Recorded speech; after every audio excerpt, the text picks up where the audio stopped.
Your welding coach Joe Brown, aka Black Phoenix, checking in. And this rising, I wanted to hold a conversation with you that has been going on with companies right now. They are discussing starting their own welding training programs. So the conversation has been going on now for several years now, and I ran across an article this rising that was very interesting, and they was holding a conversation a few years ago, I believe in 2022, and they was talking about companies hiring people, being realistic in their hiring approach when they're putting out these different job ads, like not being fully specific on what they're wanting from the employee, and also being willing to train the employee how to do certain specific welds due to their WPS. So it was talking about how they need to be more realistic when it comes to their approach on, getting some welders in that can do structural, that can do ornamental welding, that can do repairs, or even some of the high end things after they get out of school and they get this specific training to do this. You can actually get better employees that way. I actually had a conversation with an owner. Well, this was with a owner's secretary probably last year, and she was talking about this company. It was a company here in Little Rock, and she was stating that the company been around a long time, and they started out doing ironworking, and then now they do different stuff when it comes to installs and fabrication, building gates and different things like that. And she was saying that she believed that they need to start hiring some younger people that's just getting out of school. And one of the problems there, she said, that the owner and some of the other people be like, yeah, we want more seasoned people. But they tend to have a big turnaround because they'll get seasoned people in. And so a lot of times these seasoned people don't want to, these seasoned people don't want to go through the BS or the certain pay scale that a person, a beginner, will be willing to accept to grow. And a lot of times they'll stay around long enough to get a little money, and then they out. And they say, man, we're always going through recycle. The way, in my personal opinion, to fix that is to grow up your own welders, your own fabricators, your own fitters inside of the company, as far as having training programs that can fit them to exactly what you want. Not like paraphrasing it, not like giving them a little bit, but showing them exactly what they need. And one thing I had noticed too, a lot of these fabrication shops and welding shops and ornamental shops and metal shops, a lot of these places have a different concept in HR than it does inside of the welding shop. Like, it's almost like the HR, the people that's hiring, the recruiters almost don't have a good relationship with the foremen on the shop floor, the inspectors, those that's out there, because they can tell you, hey man, we need this, this, and this. Why are you sending us that, and that, man? You know what I'm saying? All we need is this. And I have seen many of them say this and say, hey man.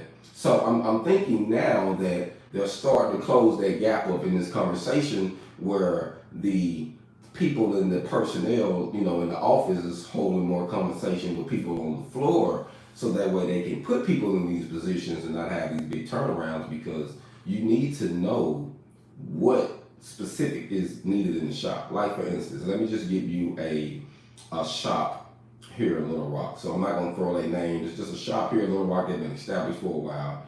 And the guys say that they hire people. And the people that they hire, they have welders come in. Some people do rig welding. Some people, they coming in from different things. And now they are stepping into some fabrication, some heavy fabrication. And, the principles change some. So they have to have them do a program with them for about several weeks or 80 hours, and then they get them equipped to work on the floor. Now, I think that's a wise thing to do because if you get someone that's already skilled and you say, hey, I know you're skilled at doing it, but we do it this way.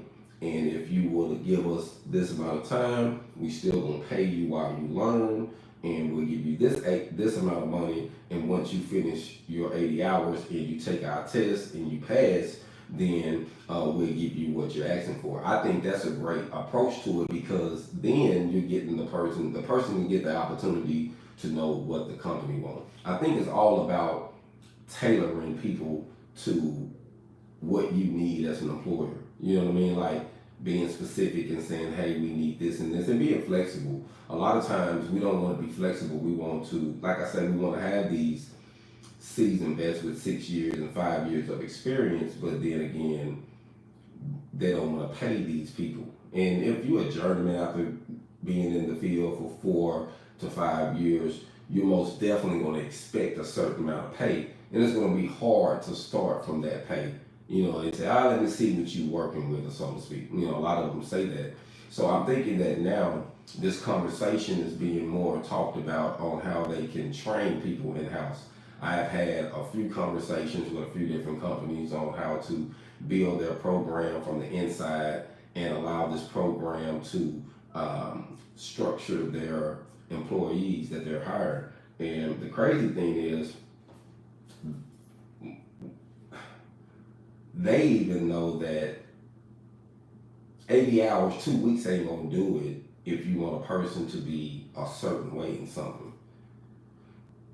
6 weeks can do it though.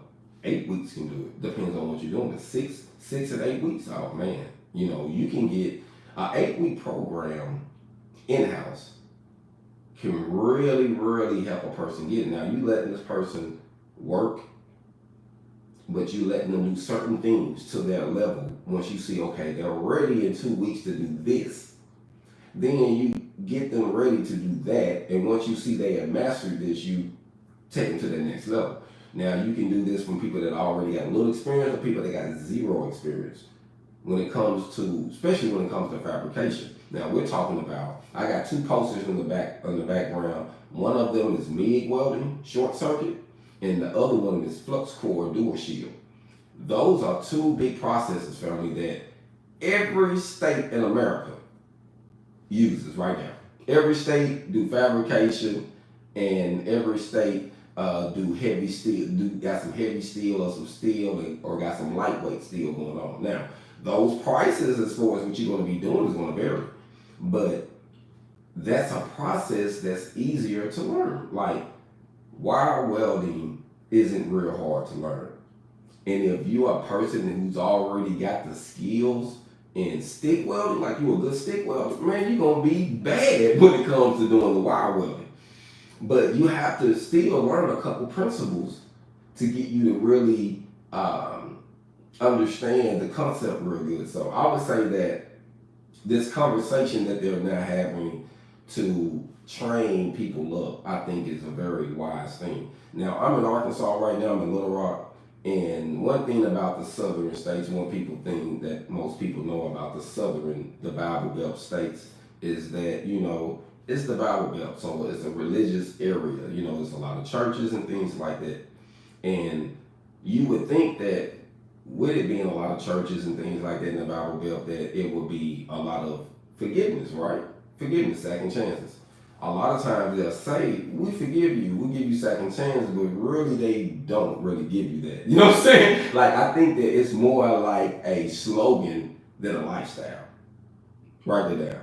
It's more than a slogan than a lifestyle, because they'll say that in the area of the Bible, but we give second chances, this and this, but a lot of times you'll see a lot of prejudice as far as, well, you go to that church, or you from here, or you from there, you know what I mean? A lot of times it's nothing to do with color. You see, I said prejudice.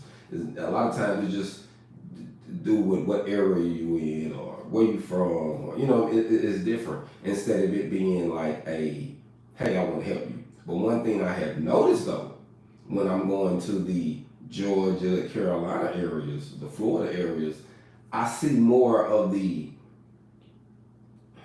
let's bring it together. You know what I mean? More of people really trying to especially people of the African American descent, Black Native descent. I see more of it there when I travel than I see in the other Bible Belt states. So I like to say that we have to be realistic and we have to be honest with people. Like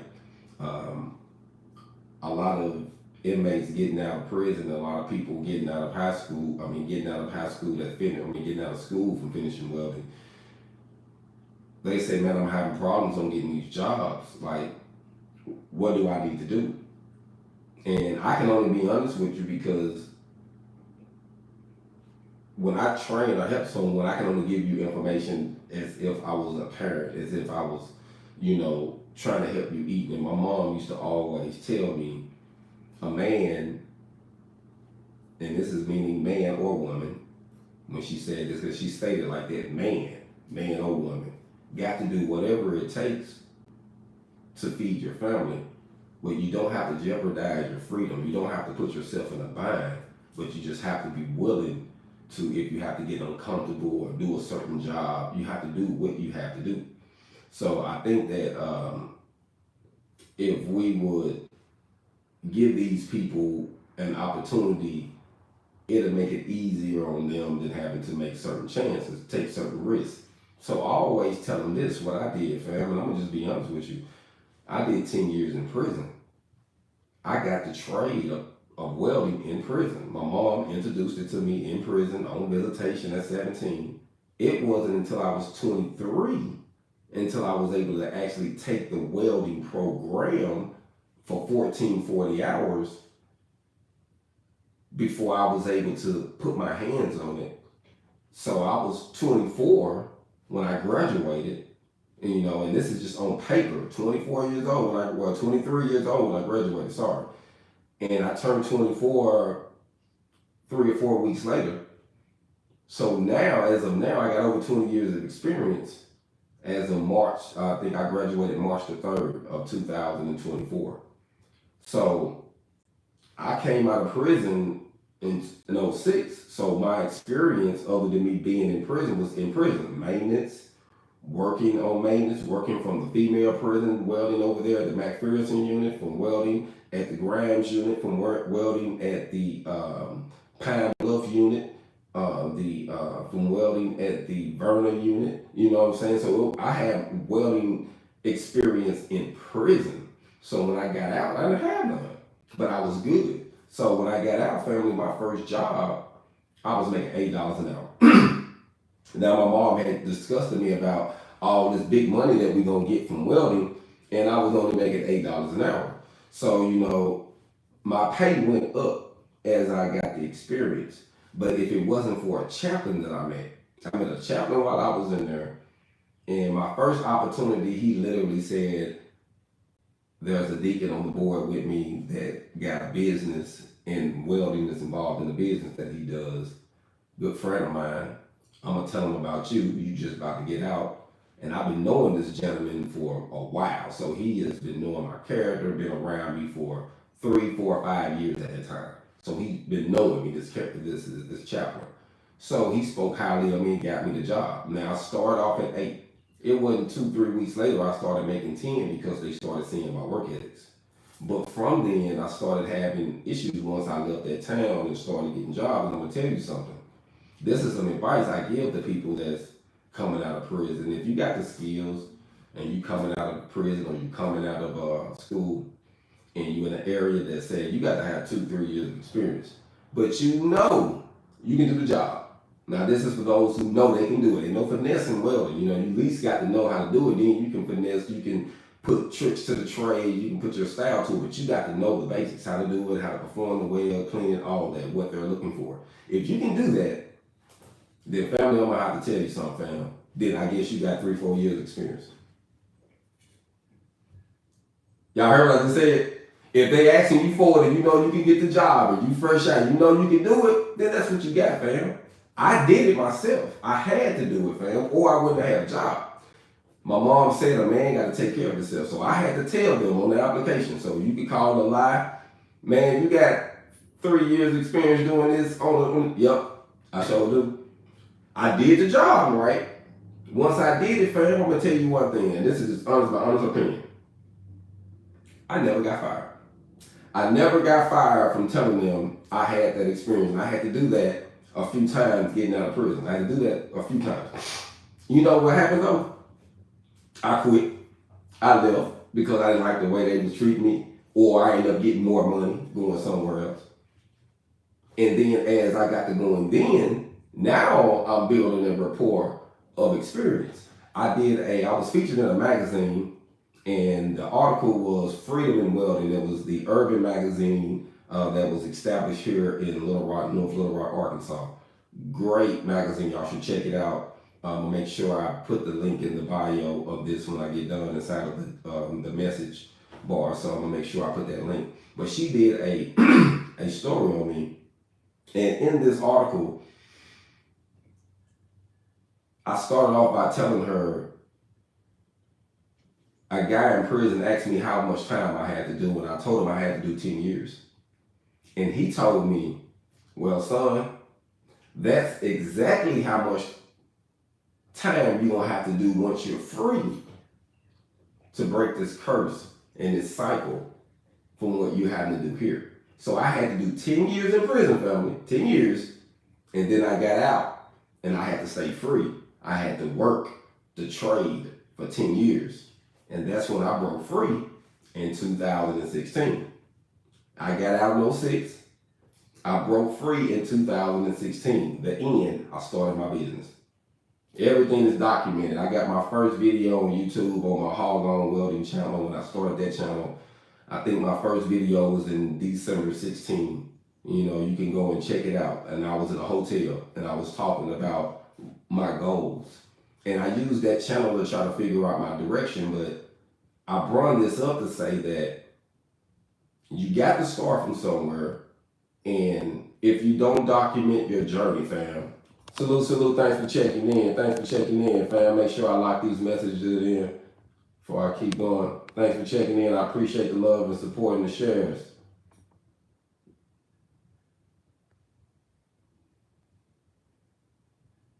Appreciate it. Thanks for the love, fam. Thanks for the love.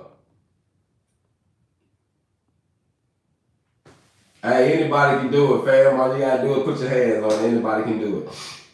But fam, I just want to say, I stated that because I wanted people to know that you got to start from somewhere and you got to put your time in. So I started off at that little mountain, but I was just getting out of prison, so I had to work to get my time in. I got that $100 an hour that my mom was telling me about. And once I got it, it wasn't like I was pulling teeth to get it, because I had built up the skill set. I had built up the years of experience, and I had been in the shop. I've been in the field. I got a chance to experience the corporate world. I got a chance to experience the grunt work, but they say the grunt work, you know, I did everything. So once you get well-rounded, then now I got enough information where I can reach out and say, hey, it's been 10 years now, I'm gonna start my own thing. And that's what made me start reaching out after, you know, that 10 years that I put in. I realized what he was saying then. So I think that we can't avoid getting the experience. So just because you got 8 weeks of experience, 16 weeks of experience, you still got to put the time in. So if companies allow you to grow with them, you can grow with them. With that company for 4 or 5 years, 10 years, like if you with good companies, you're gonna, I mean, if, you know, the old saying, if it's not broke, you're not gonna fix it. So if you with good companies, there's no reason to leave. I know people that's been with good places, they're taken care of them. I mean, it's good places. They grew up in it. And ironically, I want to go back to what I was saying about the Bible Belt. In this area, you know, we talk about, you know, religion, you know what I mean, in these Bible Belt states, and I'm in Arkansas right now. But it's ironically how we forget certain principles that relate to the Bible that relates to everyday life as well. It says that if we train a child in the way they should go, they won't depart from it.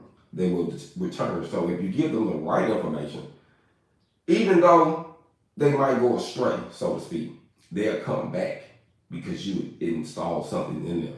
And I think it's the same way if you train up a welder, if you train up a fitter, if you train up an employer within the company, they're going to stay with the company. They're going to remember who gave them that opportunity, who gave them the skills, who taught them how to take care of themselves. And a lot of companies allow the employer to grow within the company, so they ain't always got to stay a welder. You got people that start a welder, now they in HR, now they in management.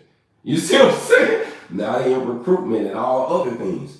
But they started somewhere. So I think that this conversation that is being held right now within the fabrication and welding community, when it comes to the employers who own the big companies and small companies and mediocre companies, that they're realizing that, hey, if we want the people to do the job correctly, we're going to have to take chances and start programs to train them within our company. So that article that I read, it was just ironic. I'm going to make sure that I link it too, because y'all need to check it out. A lady that I follow she used to work for American Welding Society, and I believe she's also did a Netflix special, and she got a fabrication company, metalwork company named Stephanie Huffman, I believe. She was in this interview that I was reading, and it was just ironic how she was like, hey, these companies got to be realistic.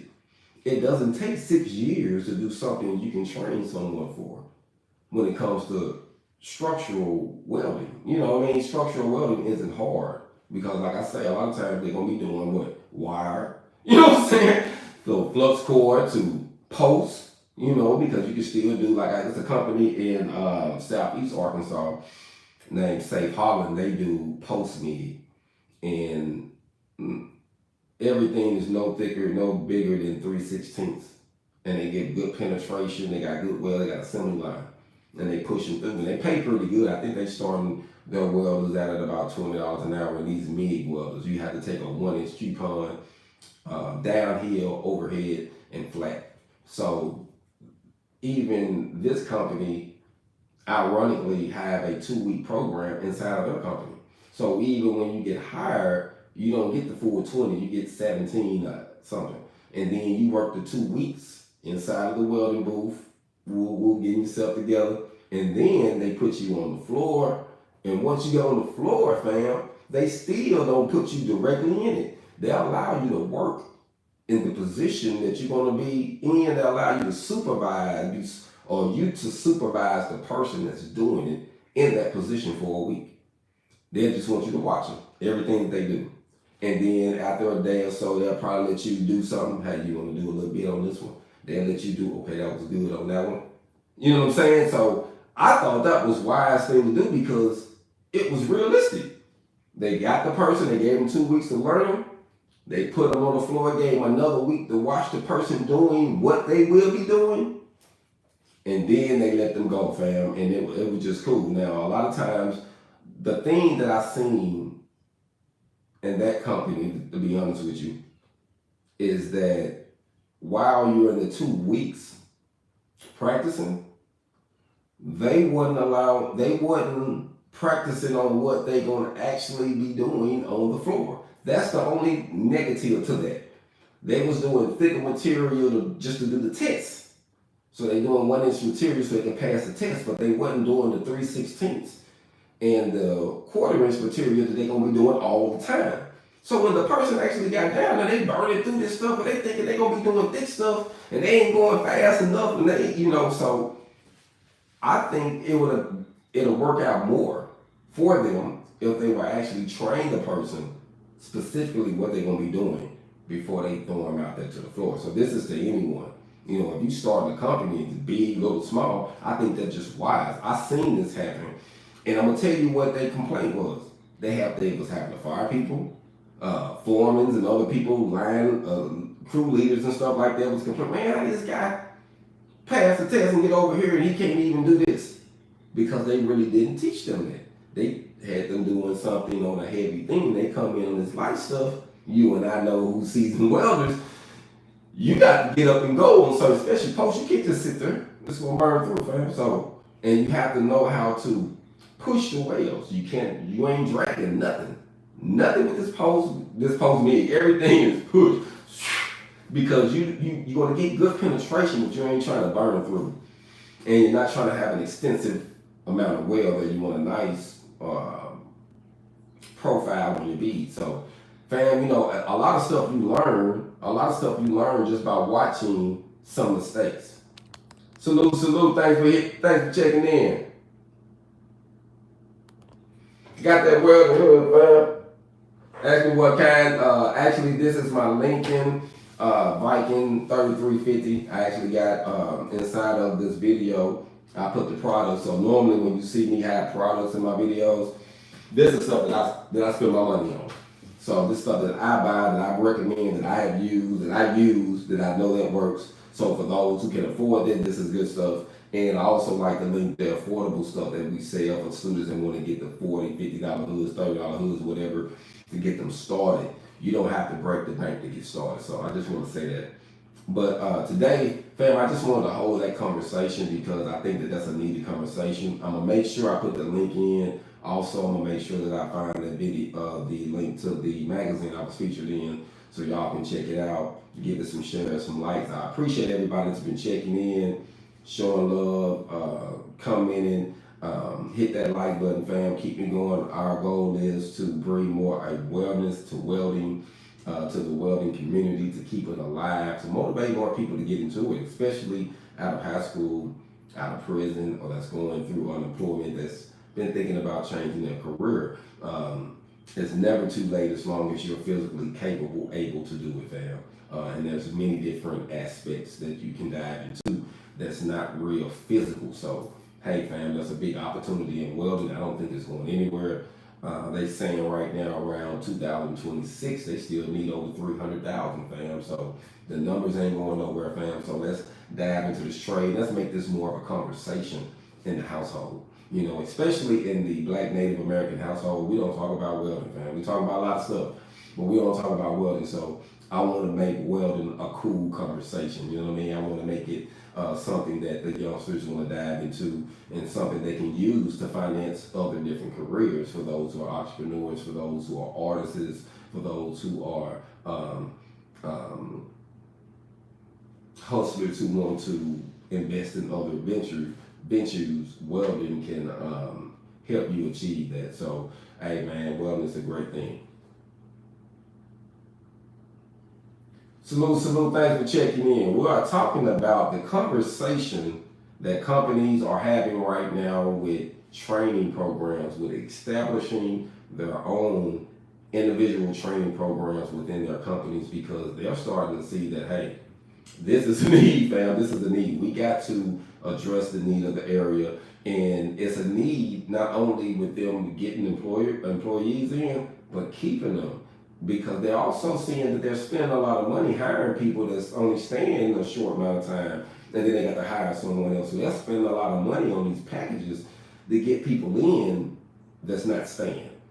So I think that it's wise that we have this conversation, and that we know what we need to do. And like I say, if you're coming out of school, I just want to state this, and you're trying to find you a job, if you got to say you got the experience and you know you can do the job, then you got the experience, fam. Feed your fam. You're not breaking the law. You're not going to go to jail. Like, fine, you get another job. You know what I mean? So the goal is, fam, I was told this, and I'm going to leave y'all with this jewel. We have to learn how to value what we do. You have to really want to learn whatever trade is that you're trying to do. You have to really want to put your all into it, really learn all of it. Just don't learn a piece of it. You want to be great at it. And I was always taught, whatever you're going to do in life, be great at it, fam. Don't just be mediocre. Put all, if it got to involve your time, which your time consists of your life, then you need to put your all into it, family, and get your hog home. Y'all be blessed, man. Continue to prosper. I'm out. I got a meeting I got to go to. I'm out. Hold on.